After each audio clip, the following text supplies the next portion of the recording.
It's Patrick McMullen. I'm back on Break Time University. And this guest today, I've been talking about him, talking to him of how excited I am because I think this is going to be the best episode ever, the most exciting, interesting, fun, entertaining. You want to use any adjective to describe it. Everybody meet Alan Schaefer. Alan, how are you today? I am great, and I'm feeling loved and a lot of pressure. You put the bar high, so let's do it. Well, yeah, I'm just gonna let's talk about who are you? You've got this great banding people together, and I guarantee you, by the time you're done watching this, you're gonna go, I want more. Talk about your background, how banding people together, and your story. Tell it. So I was the lead singer, wild child lead singer in a rock and roll band called Five Star Iris out of Atlanta, Georgia. We played in, I don't know, 18 countries. We got to play for the troops in Iraq, all kinds of things, and did all this rock star stuff. Worked with platinum, toured with platinum artists and Grammy award winning producers and all this stuff. And all of a sudden, the band started to kind of plateau at one point, and things started getting a little dicey, kind of behind the music style. People were frustrated. And I was talking to a buddy of mine who's actually now a partner at banding people together, a guy named Briggs Ferguson. And he said, well, man, what's going on? And I was telling him all the band stuff. And he said, man, there's this book called Five Dysfunctions of a Team by Patrick Lencioni, because I think it might help you out. So I'm reading this book and I go, oh, yeah, holy shit, we're screwed. And it's all them. It's not everybody else. They don't, they don't want it as badly as I do. They're not doing what I ask them to do. They're not doing what I tell them to do. And I come from the South. In the South, we have a saying called "Bless your heart." I'm gonna give myself a bless your heart. I was the last person to know that we weren't really a band. We were a solo project in band's clothing. I got us from here to here, and I kind of kept us here. And it's because, as I told, it's funny. I had the good fortune for one of my birthdays. My big brother took me to Vegas, and my twin brother to see Aerosmith, and he worked with Aerosmith for a long time. And so I walk in, and I say to Steve, I say Rebecca Lynn Howard, and that's a facilitator from banding, a woman who used to be a facilitator here. And he says, "Oh yeah, she's great." And I go, "Thanks a lot, asshole. You stole her from me." And he Hold goes, on, though. I think you need to clarify when you say Steven who you're talking to. "Oh, Steven Tyler." Oh yeah, yeah. So, so, so yeah, so we're Steven Tyler, and I said, "Man, I you stole it from me." I was like, "Thanks a lot, asshole." And he goes, "What are you talking about?" He goes, "What do you do?" He goes, and I said, "I teach people how to not be the asshole I used to be in my crazy band days." And he goes, "Ooh." He goes, "Was it drugs?" I go, "No." He goes, "Was it the ladies?" I said, "No." He goes, "What was it?" He goes, I said, "It was ego." And he goes, "Oh man, that's worse than any of them." He's like, "He goes, do you have a card?" I never heard from him. But the thing was, I maybe had a bit of ego happening. And I've spent the last 15 years rewiring my mind so that I do not uh, edge greatness out. That's what ego stands for. So I'm going to tell you right now, if you've tuned in, you now understand why we're all talking together because this is a guy that's essentially told Steven Tyler somewhat he was an asshole for stealing one of his employees. So you've played in 18 different countries. Uh, you have a great story, Alan, about how you built a business as well, and I want to get into that. But let's go back to the band days because it's you. I think all of us, when we grew up, we probably played the air guitar how many times, but you're one of the few people that made it a reality and went and played the world. Just how did you hit it? What turned the table that you finally hit it big and made it a career for a long time? So it's an interesting thing. First of all, I never wanted to be a singer. I didn't start singing until I was 25, and that's because we fired our singer in the band I was in, and I didn't have enough money to pay a singer, and I didn't have enough money to pay a songwriter. So I figured I better learn how to do this. But what's interesting is I was actually on this path. I wanted to be in the hotel business, and I was at Florida International University, and I got really, really sick, and I had to drop out. And I spent a month at the Mayo Clinic in Jacksonville, Florida, and they told me all kinds of bad, life-threatening things. And I thought to myself, if I get on the other side of this, I'm going to do exactly what I want to do, and that's play music. And I'll never forget the head of internal medicine at the Mayo Clinic comes in and he says, I got good news and bad news. I go, give me the good news, doc. He says, we can rule out all the life threatening bad stuff. And I'm like, well, what's the bad news? He says, we have no idea what it was. Can't tell you, won't happen again. We're going to call it a miracle of youth. Have a good life. And I literally went back. I quit my job at the Marriott where they were about to start paying for my school. I started minoring in music. I got my first band. I grew my hair down to my ass. That was at 22. And so I was a late starter. And so, and then I just started going for it. I moved up to Atlanta. My twin brother was there. I said, if you want to rock, I'm coming. If not, I'm moving to LA.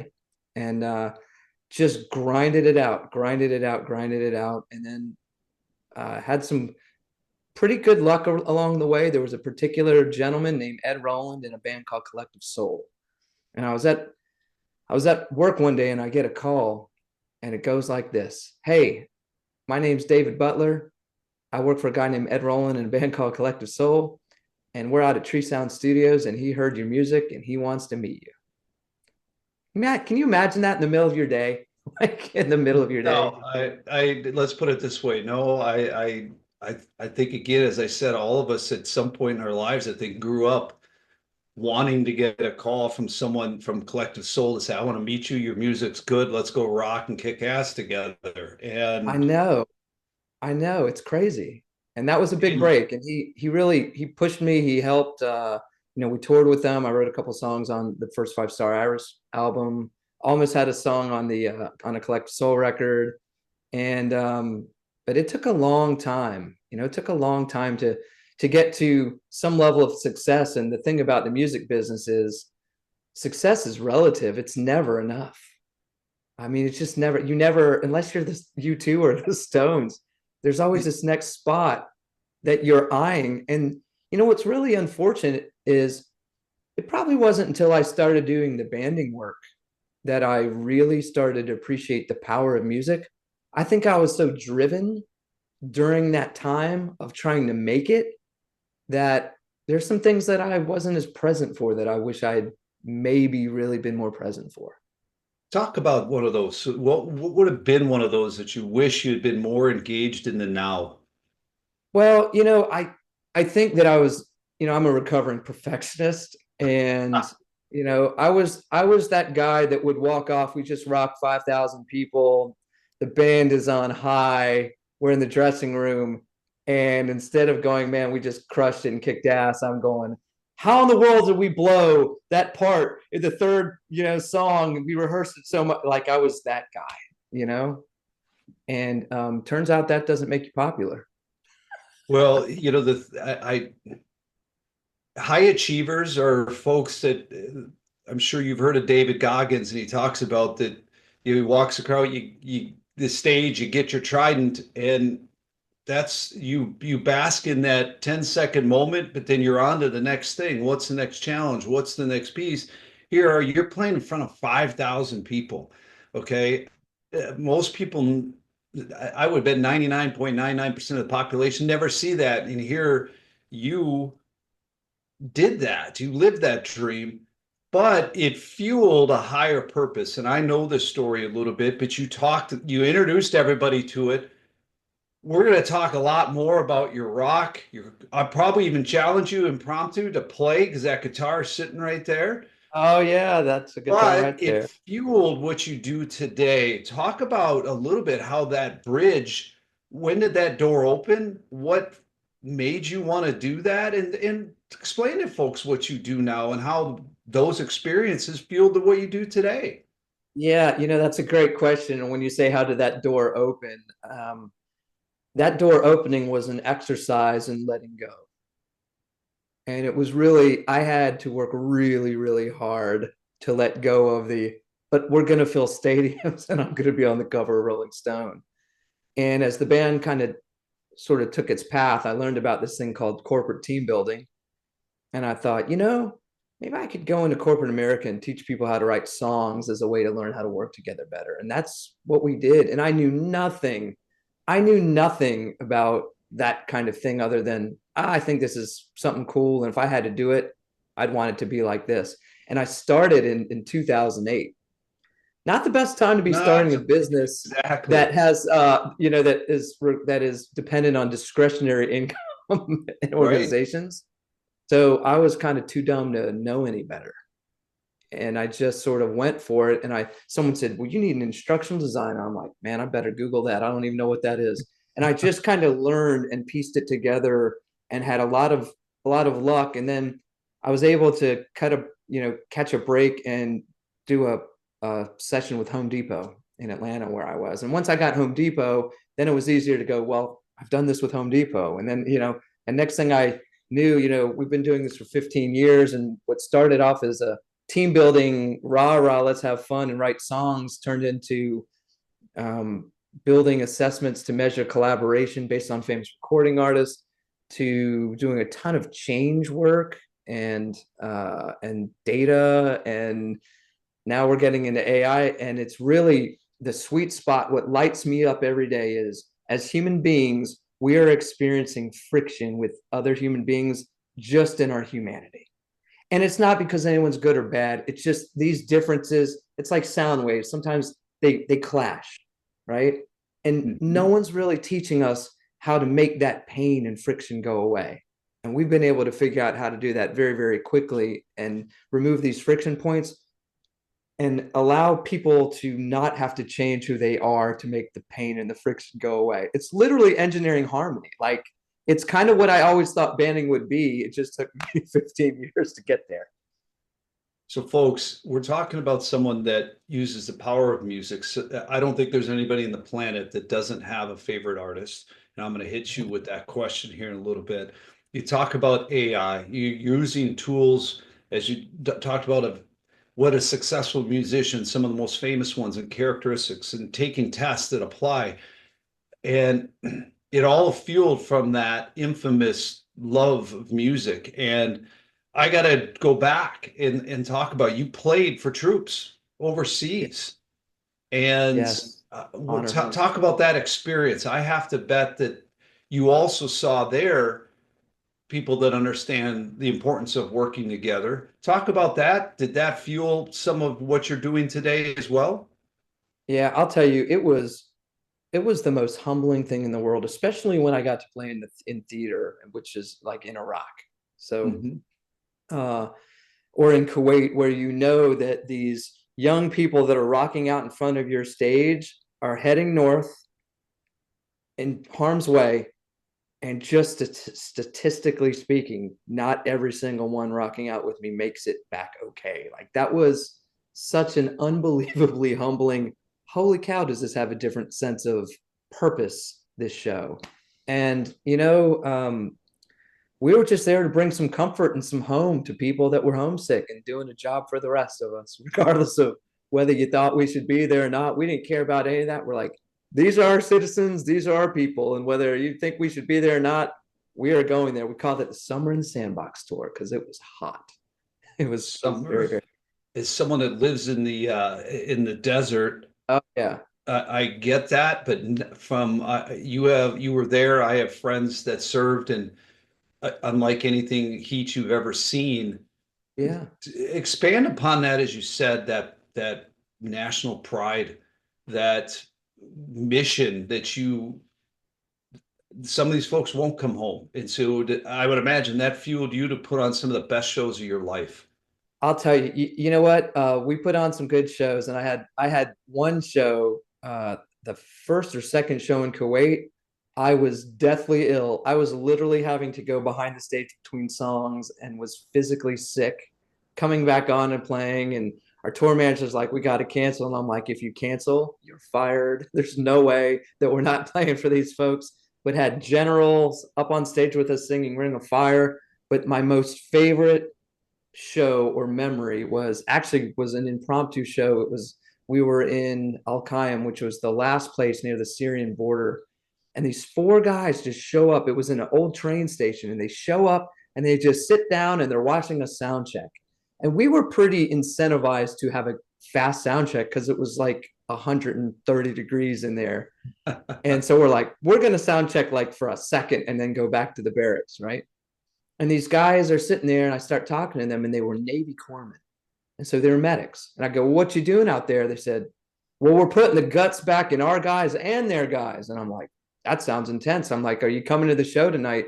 And they said, no, we got to get back out there and get to work. And I turned around to the band. I said, all right, we're doing a show. And we played for 45 minutes for them. And I still keep in touch. One of them, Sergeant David Rickerson, I still catch him from time to time.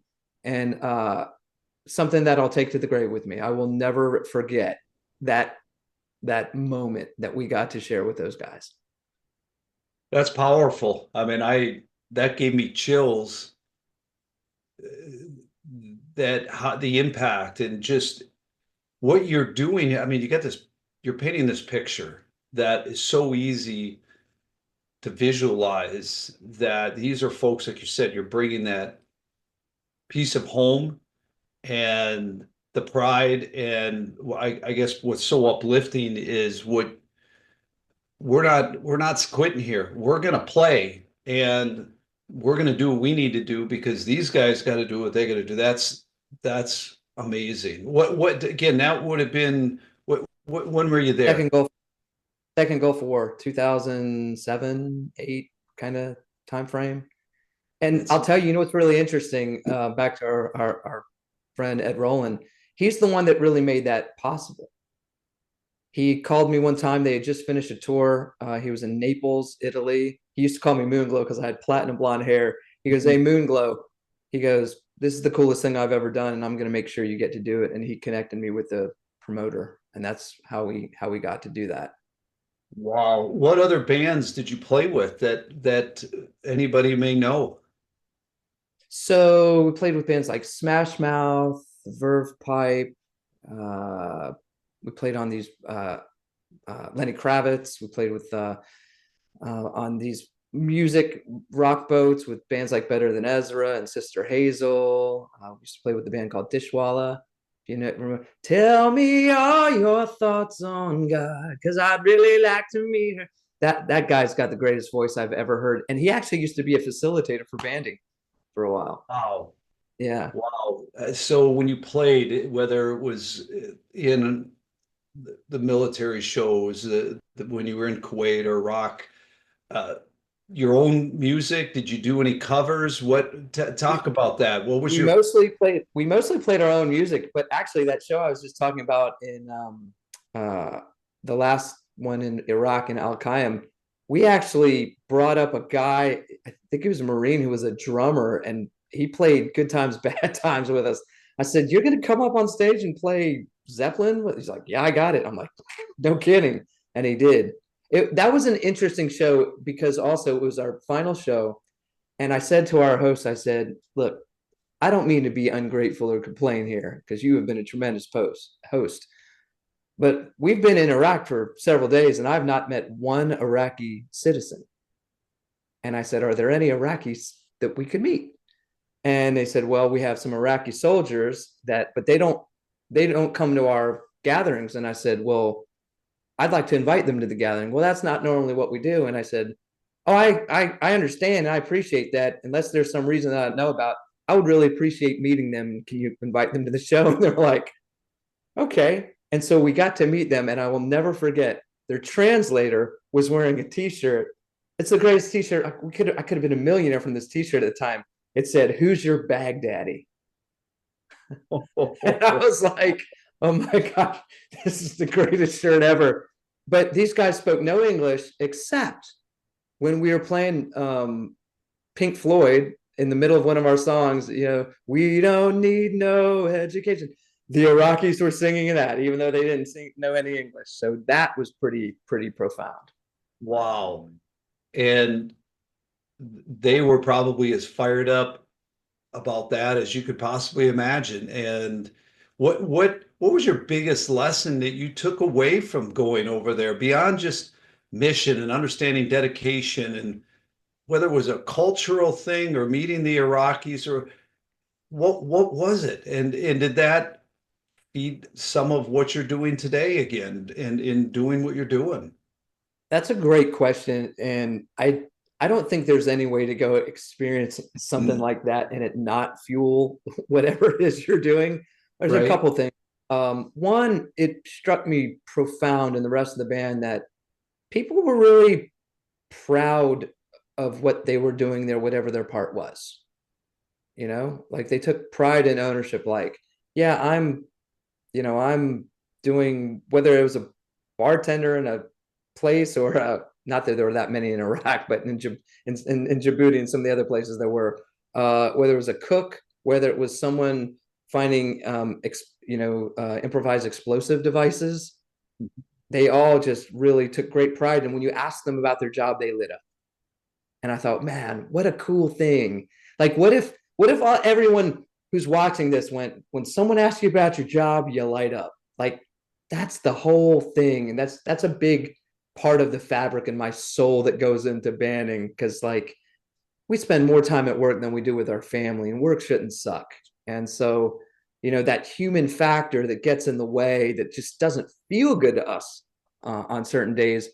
Our informal goal around banding is we just want to change the dinner table conversation so that when you go home after work or after your shift and your family member or somebody important to you says, "So how was your day?" you have a better answer. Alan, why we are on this today is exactly what you just said. Because when we look at what you talk about how you arrived at doing what you're doing. If you would have asked me 5 years ago, 10 years ago, 20 years ago that I'd be hosting podcasts, putting technology in break rooms that are a culture solution to help people do things and achieve things they never thought possible. And I always, one of my things when I've run companies or divisions, I believe in the power of the human spirit. It's our job. Leaders must lead, and you should bring out the best in people and help them achieve more than they ever felt that they possibly could. But you just said something right there that work shouldn't suck. It's a, at the end of the day, did my job suck today? Yes or no? And if it's yes, then candidly, what are we doing to help contribute to that? And that's why we're doing this podcast. Give people Yeah. tools. I want people to come back and listen. I want to hear more of this guy because Mhm. I don't want my job to suck. And maybe this is a highlight of their day. Like you made that the highlight of for a lot of those soldiers and those Iraqis, you were the highlight show of their tour. And you got to have a lot of pride in that. That's got to I be, do. I do. I appreciate that. When you look back on your life, you look back on not the things you acquired, but the experiences you had and how many did you touch along the way. And I will tell you, the music piece of it has never been about the ego-driven spotlight. Look at me, I'm so great. It was always a platform for connecting. And the whole idea that I now have another platform for connecting through banding and even sharing, and spending time with you and the folks out there, watching on the network here. It's kind of incredible. Like you could have never planned it. You could have never dialed it up. And that's the whole thing. And it's interesting. I do a lot of change work in organizations, and I don't even like the word change. This is about how do we evolve, right? And we get in our own way, and I got in my own way plenty. And I've just been very, very fortunate to have a whole lot of really incredible leaders, people, titans of industry, rock stars in their own right, on boards of huge companies and rock star leaders and clients that have just helped me see the things that I needed to see. It's really what a producer does. If I can go to the music analogy for a moment, when you please. work in the studio, you got two types of producers. You got a producer or you got a reducer. A producer is going to figure out who you are as the artist, not try to change who you are, and really quickly figure out how can I get the best out of Patrick without it not feeling uncool for Patrick. A reducer is going to say, give me the guitar and I'm going to play the part for you because I want it played like this. That's the difference. And so, when you kind of look at the daily experience of any human interaction, whether it's inside work, outside work, there's a lot of things that we can do that have nothing to do with anyone but us to change the lens, to change the sound. We've just been gamed by ourselves and our own ego driven minds to think we can't. And for me, the biggest transformation, people ask me, how did you rewire? And I can tell you how I rewired. In the band days, I used to do this. Then I learned to do this. My dad used to say that it takes two hands to clap. On a great day, now I do this. And I know that I'm completely in control of changing the sound. And I just thought it was everybody else. Sometimes it really is. But the whole idea that we have more control over how we feel about the exchanges that we're having with people is it's a big idea, and that is my passion. That's powerful.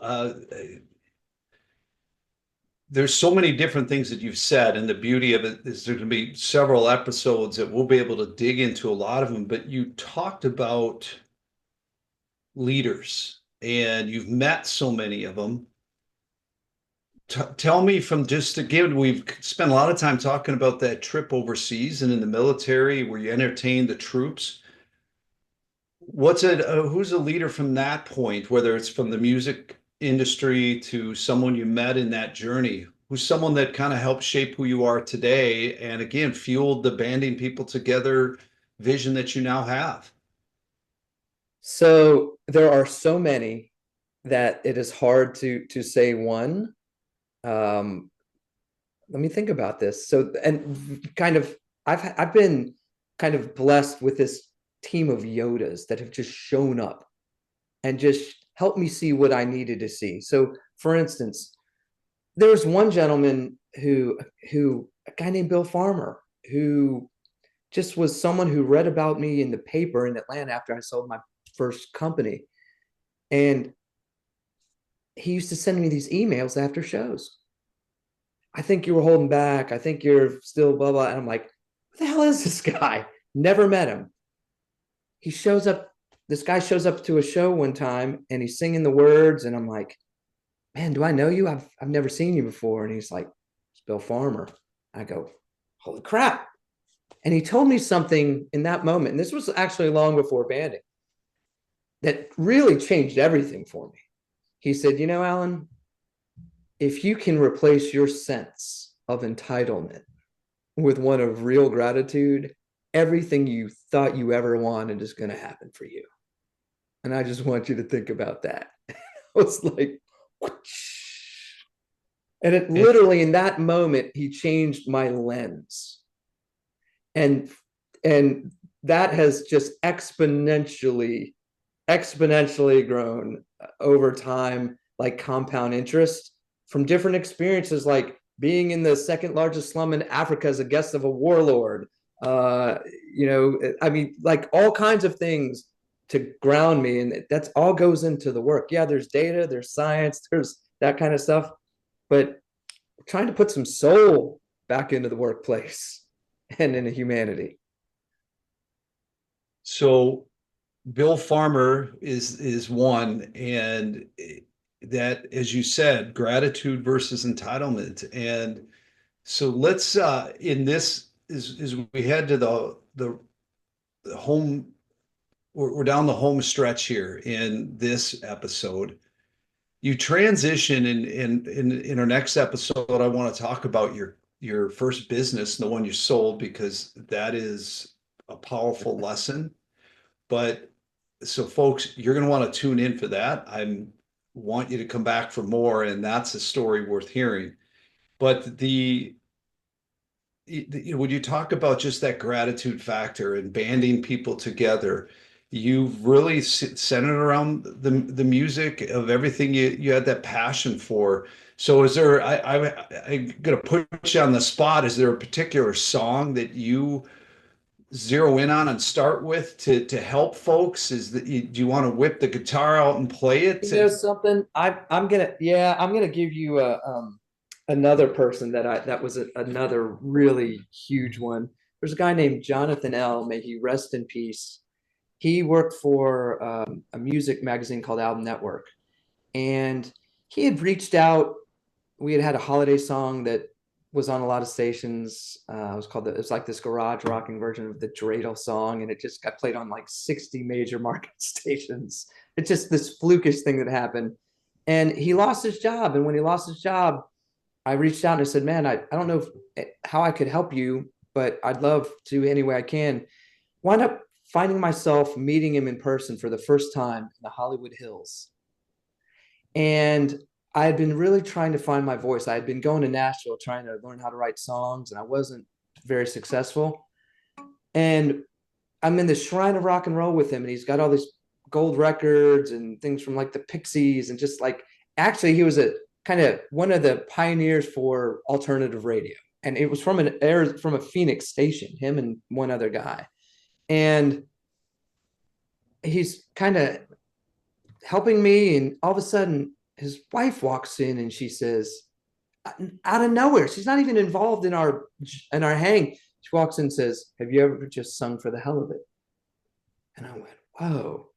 And they were like, yeah, you're trying too hard, you just got to be and let whoever you are out. And I was so moved, and I was like, how am I going to repay this guy? I said, I'm going to write him a song. And so I wrote a song called The Only Angel in LA. And Let's hear it. yeah, we'll see how the sound goes. How's the sound for this? It's good. I'll take you through one chorus because I want to be mindful of your time. A voice becomes a face out on the West Coast. I never cared much for LA, too much plastic, I hate the traffic. A friend of mine, an ocean drive has changed my tune. Turn me around, look what I found. Only angel in LA, you must be a miracle. Showed your wings to me the day you helped unlock the voice inside my head when all the others knocked me for dead. Somehow I found the only angel in LA. Yeah. All right. Well, I'm that was awesome. I'm sure that how do you even follow up with a question or even a thought? I mean, but you use that. You do things like that to band people together, and And you expand upon that because that, first of all, yes, was beautiful. And thank you. So here's what I will tell you. That song's a song about finding your voice. And I wake up in the team at Banding every single day. We get to help people find their voice. I don't even know if there can be anything more noble than that.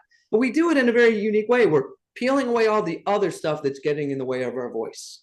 Ego-driven behavior, organizational forces, delusional things that we think are truths that are not truths. And that is ultimately, we're a bunch of producers, and we're just trying to help people find their voice in a way that feels good to them. You know, we talk about authenticity in the workplace. We're very hardcore about how do we help someone show up with their authentic voice unapologetically in a way that is going to really fit and add to the sound. But it's awareness. We are teaching awareness here in a way that is a scarred but smarter, no kidding, engineering, pragmatic. Here's some data driven insights from behavior to go run a different play and make things go from out of tune to in tune. We like literally doing that with behaviors. It's pretty crazy stuff. well, we're going to do an episode where we dig into some of the details of that because I mean, let's face it, folks. When I met Alan, I was at what's called the Relationship Economics Summit, hosted by David Noor, who's a frequent Yes. guest on this. And I would love to do the three of us get on and chat, because I think the two of you will Amazing. entertain and teach people. But one of the biggest things and why I was so drawn to you is just I spent 30 minutes talking to you at a breakfast, and then you spoke a little bit at that summit, and what you're doing is not just changing individuals or changing companies or changing cultures, and you're changing lives. And I go, there's not a lot of people that can do that. And it's just That's kind. powerful. Find their voice. So as we wrap this episode up, I'm going to actually put you on the spot again in just a second, because I'm going to, Okay. have you ever just impromptu whipped songs together? Yes. Okay, so I'm going to do something here. Folks who've watched this know that as I wrap up every segment, I do what's called the break time minute. In about a minute, I say, what did I take out of this episode from you, the guest, the expert? And I'm going to ask you to somehow wing a song or wing something off of what I just tell you what in the next minute or so. So here's what it Okay. is. I've got a whole page of notes, all right? And I can't wait to have many more episodes talking about it, but uh your work shouldn't suck was really powerful. And as much as that seems like a real simple thing that is a takeaway, I have to ask you, and I have to ask myself as a leader, as somebody that's building a pretty sizable business, running a sizable company and doing different things, do I make sure as a leader that that work shouldn't suck? And part of the tools, and a phrase you talked to me about, is, am I being a producer or a reducer? And am I encouraging people? Am I bringing out the best of them? Am I producing, whether it's atmosphere, culture, guidance, just encouragement, or am I being an asshole? You talked about that. Am I reducing folks? Am I reducing people, reducing my strategy, my company? And that's powerful. So those are the two things. I could talk 20 All right. minutes, just what I took out of there. So All right. it's you. What are you going to bring to summarize this episode? Work shouldn't suck this way. Maybe we are just all in our own way. Peel back a little bit of the delusion, get to the truth, find our voice in some way. Feels good, it's break time. It feels good at break time, where we can be ourselves. Yeah. Put me on the spot, man. Folks, he's Alan Schaefer. I'm Patrick. Alan, tell folks where they can find you and reach you. I am maniacal about being on LinkedIn. I love hearing from people on LinkedIn. Also, you can go to bandingpeopletogether.com and send a message. And I'm also Alan, ALAN, at bandingpt.com. And it might take me a minute, but if you email me, I will hit you back. Just be patient with me, but you will hear from me. Folks, can't wait to have you back in the next episode. You're going to want to hear some more.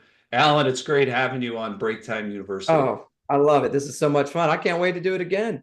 Well, it's coming up soon. All right.